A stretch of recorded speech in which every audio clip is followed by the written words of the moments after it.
নমস্কাৰ ফ্ৰেণ্ডছ, নতুন এটা মিনি ব্লগলৈ স্বাগতম। ৰাতিপুৱা উঠি খোৱাটো গুণ খাব দিলোঁ, তাৰপিছত মই চেণ্টাৰত গ'লোঁ, যাই ধুনীয়াকৈ ক্লাছ চাছ কৰিলোঁ, ক্লাছ চাছ কৰা হ'ল, তাৰপিছত য়োগদান দিলোঁ, য়োগদান দিয়া হ'ল। এতিয়া ভোগ খাম আৰু ধুনীয়াকৈ ভোগ বাঢ়ি দিলাক। আজি চিম্পুল ভোগ, ধুনীয়াকৈ ভোগ চোগ খালোঁ, ভোগ চোগ খোৱা হ'ল। তাৰপিছত ঘৰত গ'লোঁ, আমাৰ গাইজনী পোৱালি যাকছে কি কিউট পোৱালিটো, মৰম লগা পোৱালিটো, এইজনী মাক। তাৰপিছত মই ফাৰ্মাচীক আহিলোঁ আৰু ঘৰৰ পৰা ফাৰ্মাচীক লৈ ফেহু দি পঠাইছিল। ফেহু এক কামাৰ মাৰি চালোঁ, কি চফ্ট হৈছে ফেহু খোৱা হ'ল।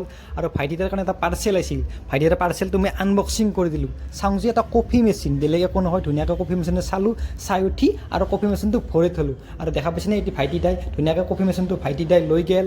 আৰু আজি মই ঘৰত আকলাই আছোঁ, কায়ো নাই। ধুনীয়াকৈ ভাত তাত বনালোঁ, ইয়াত দালি বনালোঁ, ইয়াত বেঙেনা ভাজা বনালোঁ, আৰু ইয়াত ভাত বনালোঁ। ধুনীয়াকৈ ভাত তাত বনোৱা হোৱাৰ পিছত ধুনীয়াকৈ ভাত বাঢ়ি ল'লোঁ। আৰু এতিয়া মই ভাত খাম, একটাবা ভগৱানক চিন্তা কৰি ভাত খাই ল'লোঁ আৰু বেঙেনা ফ্ৰাই খাই ল'লোঁ। আৰু আজিৰ ভিডিঅ'টো সমাপ্ত কৰিলোঁ। আপোনালোকক লগ পাম নেক্সট এটা শ্বৰ্টত। Bye bye.